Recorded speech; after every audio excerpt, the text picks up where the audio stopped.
2024च्या अनुषंगाने म्हैसाळ तसेच शिंदेवाडी येथे आंतरराज्य चेकपोस्ट आणि तसेच SST पथक कार्यान्वित आहे।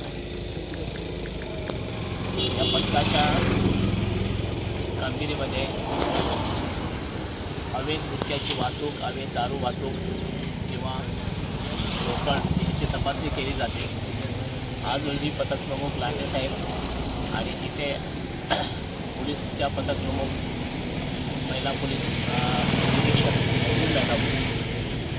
मॅडम, शेजाळ लोखंडे आणि पथकाचे सर्व सदस्य यांनी अवैध वाहतूक करणारा टेम्पो जो बसच्या आडून जात होता त्याला व्यवस्थितपणे थांबवून त्याची तपासणी केली असता त्यामध्ये 16.5 लाख रुपयाचा गुटखा आणि अन्य साहित्य जप्त करण्यात आलेले आहे।